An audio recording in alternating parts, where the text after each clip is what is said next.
without permission or proper medical screening.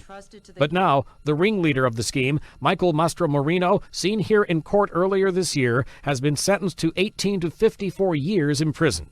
3 others who worked with him were also charged, and so were a number of funeral directors in several states. Prosecutors say the scheme dates back to 2001. They would, in conjunction with funeral directors who would divert bodies that were either going to be buried or cremated to Mastromarino. Mastromarino would then employ these various cutters, we call them, who would extract the bones from the body and other tissue, like tendons, etc., and would then sell those bones and tissue to a processing company down in Florida and other places in the South. The body parts were then sold around the country for dental implants, knee and hip replacements, and other procedures. In many instances, the missing body parts were replaced with PVC piping.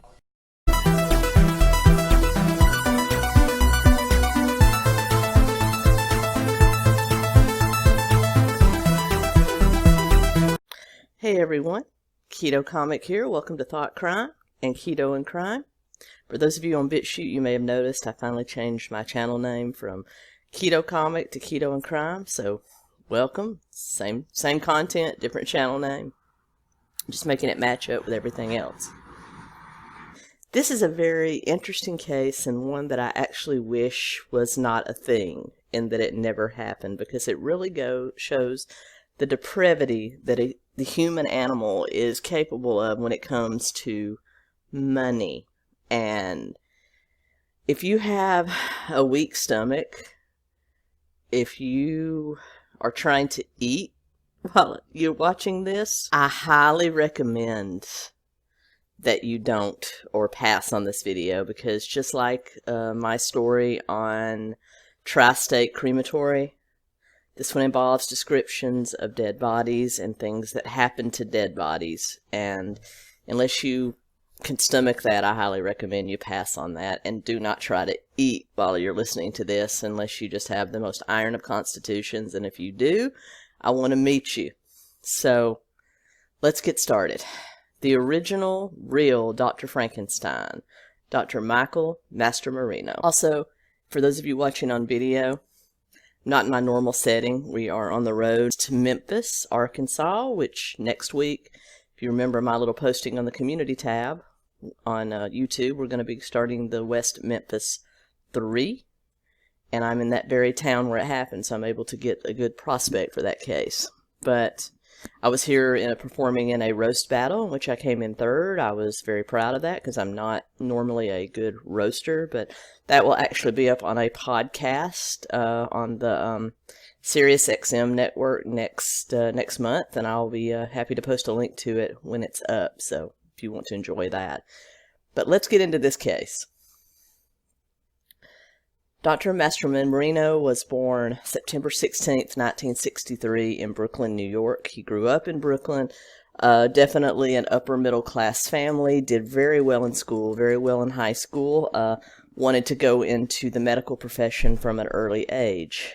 And as a result, he was enrolled at the University of Pittsburgh for his undergraduate, where he excelled at his pre-med, pre-dental studies, and then attended the NYU College of Dentistry after that. While enrolled at the College of Dentistry in 1986, he went into a local Manhattan tanning salon where he met the young lady working there, a woman by the name of Barbara, and it was love at first sight. They were both dating other people at the time, but they said once they got to talking and got to know each other, they realized this was the person they were going to spend the rest of their lives with. As a result, Dr. Mastromarino went and told his current girlfriend that it was over, because he had met the person he was going to marry, and when you know, you know. So, and it did turn out in 1988 he and Barbara were married. They went on to build a house in an affluent Manhattan suburb called Fort Lee, and went on to complete his residency in New York in oral surgery, and went on to establish a very successful oral surgery practice in New York City. And for a long, long time, things were rosy. This was the perfect Barbie and Ken relationship. They had 2 sons, and everything was going on swimmingly until 1998, when on vacation they were staying with Michael's parents in a hotel, when Barbara was awakened in the middle of the night by Michael's mother saying she had found Michael passed out in their bathroom. They were sharing a suite, so 2 bedrooms, 1 bathroom. She had found Michael passed out with a needle in his arm in the bathroom. Barbara immediately got in and ran to check on her husband. He was groggy, but he was able to get up. He told her that he had taken some Demerol to deal with a back injury he had sustained while in dental school. He had slipped and fallen on one of the hard hallways and had injured his back, and it had gotten aggravated because of all the surgeries he was doing. He had to stay in a hunched over position, so it had aggravated the injury, and he was experiencing a lot of pain, so he had taken some Demerol so that he could sleep. And he's apologized to her profusely. He said, "I accidentally took too much. I'm really sorry. I will go to the doctor and get some prescription medicine prescribed by an actual back doctor, and I'll get this taken care of. I'm really sorry that I scared you. I meant no harm. I was just trying to go to sleep." And she believed him, as you would. But she said after that, she started to look at him a little bit differently, and she started seeing signs that maybe he wasn't just using Demerol for back pain. Maybe it was some other things. But, you know, she was a housewife. She had 2 small boys to raise, and she basically allowed him to kind of go on. Then in 1999, she received a call from his office from a co-worker that said they had found him passed out in the work bathroom, his pants around his ankles, and a syringe in his arm. And he had to be woken up, given some coffee so that he could go in and perform surgery on a patient that was actually already under anesthesia waiting on him. There's so many things wrong with that scenario, I can't even begin to tell you. Okay, first, you got the doctor passed out in the bathroom from drugs. Then you have them waking him up, sobering him up with coffee, and taking him to go ahead and do oral surgery on somebody already under anesthesia. My best protocol would be to bring the person back up out of anesthesia, say the doctor is ill and we'll have to reschedule your surgery. I don't get that. But it turns out that wasn't the only instance of this happening. He had actually fallen asleep during a couple of surgeries to have his medical assistant shake him awake, and also had, due to a drug-induced stupor, had accidentally sliced one of the major nerves in the jaw of a patient that controlled the movement in the jaw muscle. So this person, even though they got a whole new smile from dental implants, woke up with a permanent droop on their face because he sliced the wrong nerve. And as a result, his practice was starting to get a lot of malpractice suits. So there was a lot of questioning going on, both at work and now by Barbara at home, that something was up with the good doctor. The doctor was also a world-renowned oral surgeon. I think that's why he wasn't held to greater scrutiny. He had already co-authored the book Smile about dental implants with another well-known surgeon, Dr. Michael R. Weiland. So this was a celebrity oral surgeon. Think of him as kind of like the Dr. Oz of oral surgeons. That's why I think he wasn't put under greater scrutiny. But this was in 1998. Then in 2000, Michael's co-workers had actually told Barbara that he had been seen out with a woman that wasn't her, and they suspected that maybe he wasn't being faithful to their marriage. Again, she just shook it off and kind of went back to raising her sons. But then one night, Michael failed to come home. It was about 2 in the morning. She got up, realizing he wasn't there. She got both boys ready. She put them in the car, and she drove out to see if she could find him. It didn't take her long. He was about 2 miles down the road from their Fort Lee estate. And she saw him on the side of the road in cuffs from 2 police officers. She then pulled up screaming, "Michael, Michael," realized that, of course, he wasn't alone. There was another woman in the car with him that was driving, obviously intoxicated. That was the woman Michael had been having an affair with. That woman was arrested for driving under the influence. Michael was taken in for obvious public intoxication. Turned out to be from Demerol, from prescription drugs. The state of New York's dental board suspended his dental license for 2 years, so he could not practice dentistry in the state of New York. And they actually told him that if he could sober up, get clarification and certification that he was better, that he could have his dental license back. So his wife and actually his practice put him into rehab.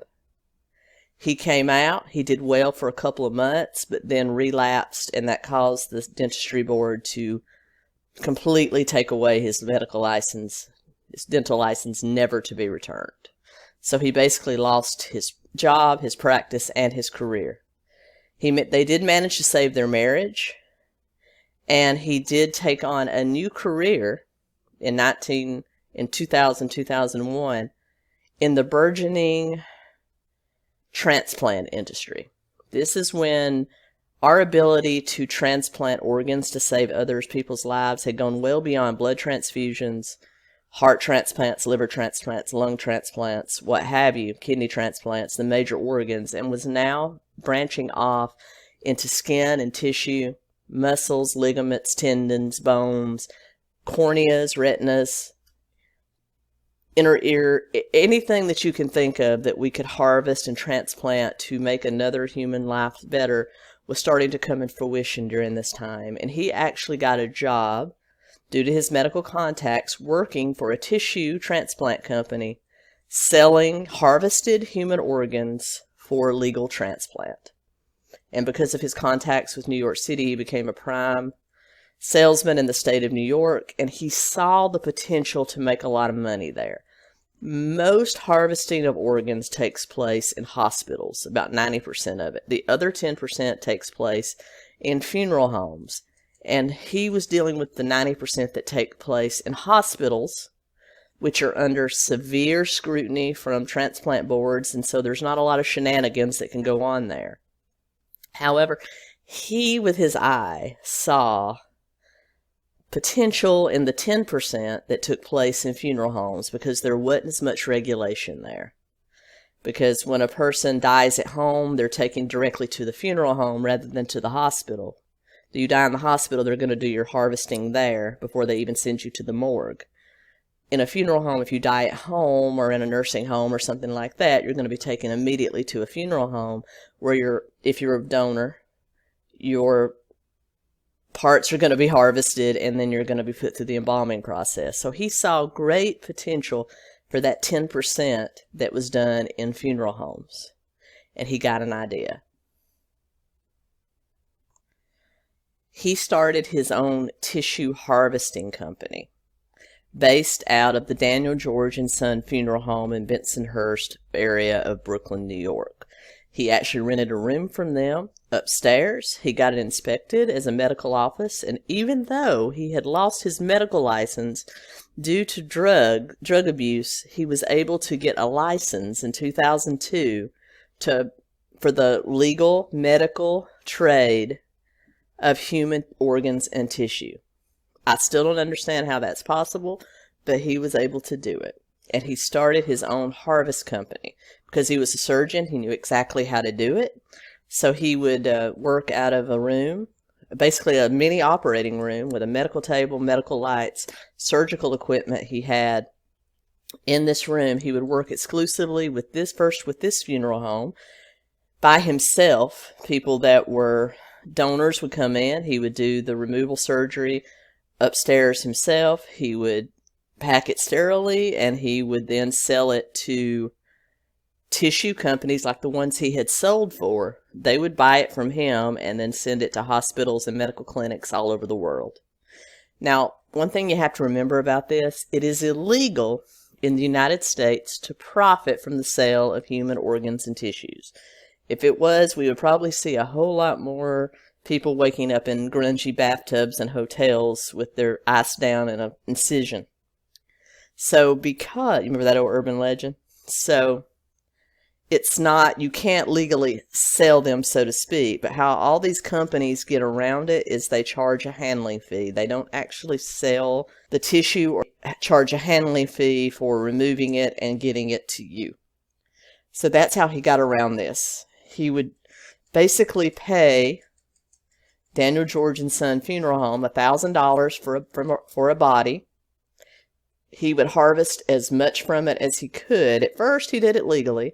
He would only take what was viable, what was ethical, and what had been agreed upon from their driver's license. Of course, when you sign on the back of your driver's license, you're legally saying that will allow them to harvest whatever is viable. So that's what he was doing. He was taking everything that was viable, and he was making about $4,000 to $5,000, $6,000 per body after paying the funeral home $1,000. That's a reasonable living, and it's an ethical living. However, he saw a potential to get rich. So, in 2003, he hired Beth Israel surgical RN Lee Cruchetta and a couple of other nurses to help him with the extraction process, that is, harvesting of the organs.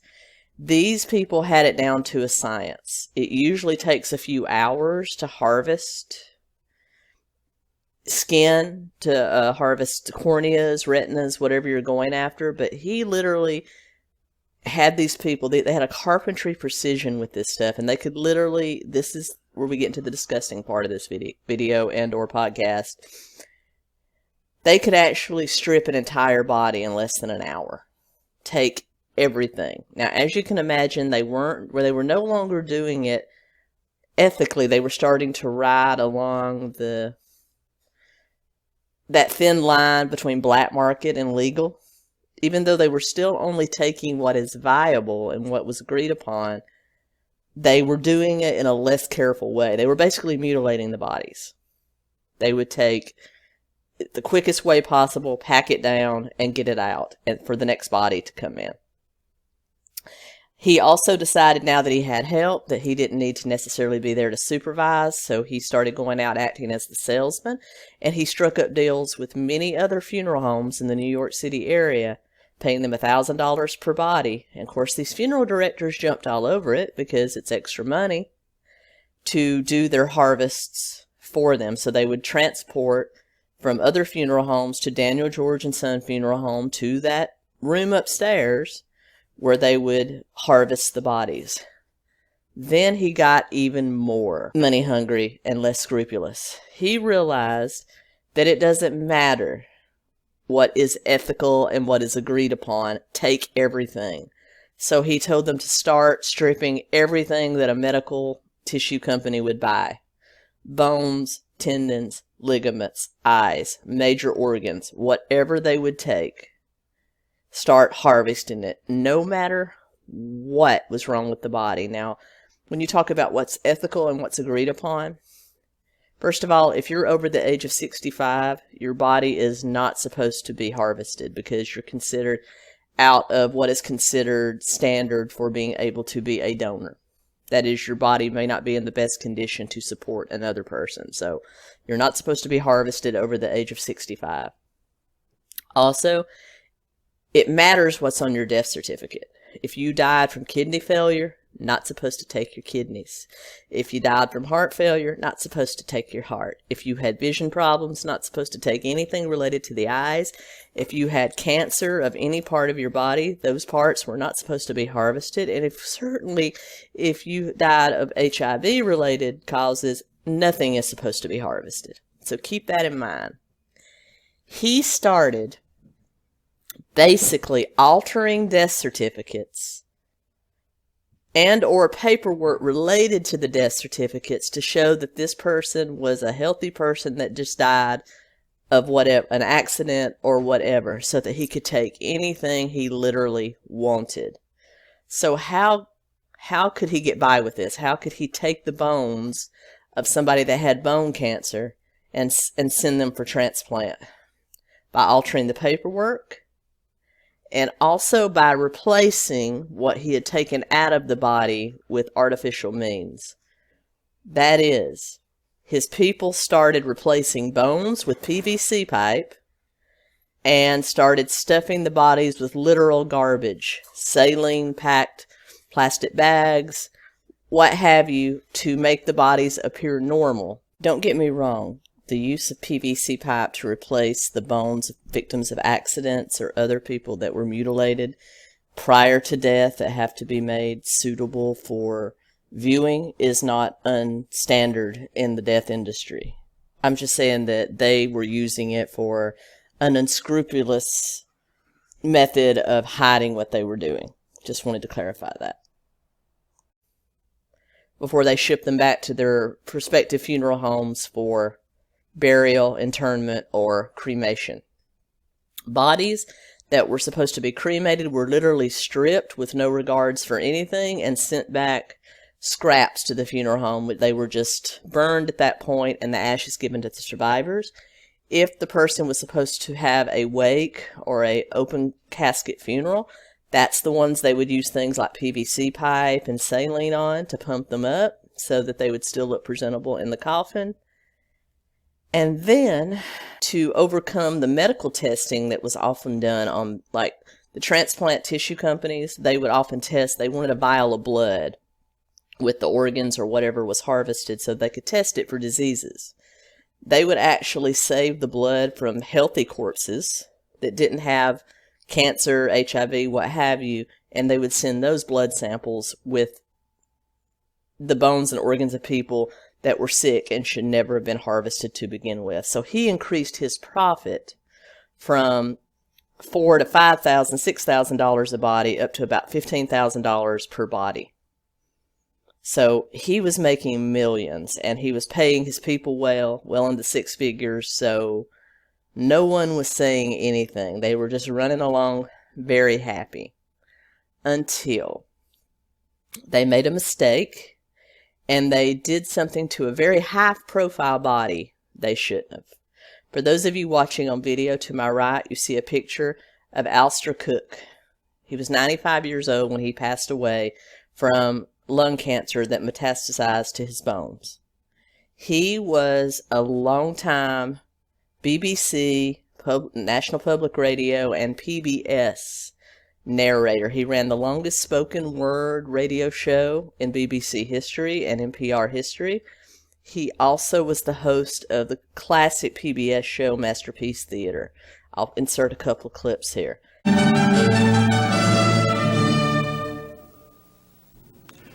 Good evening. I'm Alistair Cook.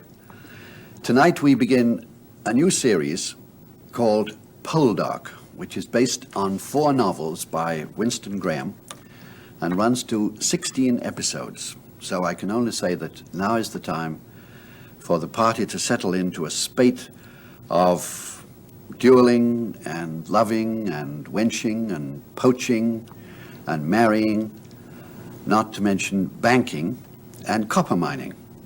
Copper mining plays a big part in this story because we're in Cornwall, the county of Cornwall in England at the end of the 18th century. He was 95 years old when he passed away from cancer, and they harvested everything in this man's body.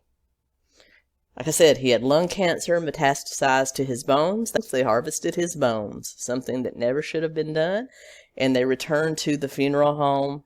He died at home, so he was taken immediately to a funeral home, not a hospital. So they sent his stripped body back to the funeral home. And it was because somebody reported that they thought his body looked weird. Somebody that wasn't in on it at the funeral home he was at reported to the police that they thought something weird was going on. A police detective came in and investigated it and started kind of investigating what was going on at the Daniel George and Son funeral homes. And it took several years, but in 2005, Alistair Cook's daughter, Susan Kittredge, actually received a phone call from a detective asking her if she was aware of what had happened to her father's body, and he explained everything. Well, of course, she was enraged. Also along this time, people that received transplants from the tissue and the body parts that had come from biomedical tissue services were starting to get sick. It had a 68-year-old woman that contracted syphilis because she received skin tissue from somebody that had syphilis. You had people develop HIV because they had received tainted tissue and blood products from some of these bodies. You had people developing bone cancer because they had received limb transplants from cancer-ridden bones. This was a pandemic going on in the New York area, and it had gone well beyond New York by that time because these biomedical tissue companies sell to internationally as well. So they started to investigate this funeral home very closely, and it was at the time that Daniel George actually sold the funeral home to a woman who decided she was going to do a full inspection. She went upstairs secretly to kind of inspect what was going on upstairs. She said she walked in. She was taken aback by what she saw. There was one operating table in the middle of the room, bright lights. There were bodies everywhere. Now, bear in mind, bodies being prepared, especially for transplant, have to be kept refrigerated. They have to be harvested within 15 hours of death. That's the standard. There were bodies everywhere, unrefrigerated. They had been well over 48, 50 hours, some up to 100 hours. They had bodies piled out in hallways. It was like tri-state crematory inside. They had bodies everywhere waiting for harvest, and they were literally stripping them down like carpenters. It was basically, to coin Nancy Grace, who I don't like to coin Nancy Grace because I think she's kind of a bull in a china shop, but she actually said human chop shop, and I think it's pretty well a good description of what was going on. Well, of course, she was enraged. She immediately revoked their lease, shut them down, called the cops, and all of them were arrested shortly after that, even though they were cut loose on bond. And in 2006, the good doctor and his 3 assistants were all indicted for various crimes from fraud, wire fraud, mutilation of a human corpse, and many other things. Most of them pled guilty. Doctor did. The two sub-assistants did. Only R.N. Lee Cruchetta pled not guilty because he said he was just following orders. That didn't work for the Nazis either, Lee. But finally, June 27th, 2008, all of them were sentenced to between 18 and 54 years in federal prison for their crimes. And in an ironic twist of fate, Dr. Michael Mastromarino died of bone cancer, St. Luke's Hospital, July 7th, 2013. Karma's a bitch. And that's the story of biomedical tissue services, a story that I wish, to my heart of hearts, wasn't a thing. Also, Barbara divorced Michael while he was in prison. It was a mutual thing, I think, to protect what assets. They also had to repay something like $413 million to their victims. They, of course, had all of their property seized and sold to make that happen. And in 2010, she actually went on Oprah and told her story. It's very interesting. You can find it here on YouTube. I highly recommend checking that out. But that's the story. Another gritty one, y'all. I hope you enjoyed it. I'll be back soon. Thank you so much. Like, comment, share, subscribe. Keto Comic out.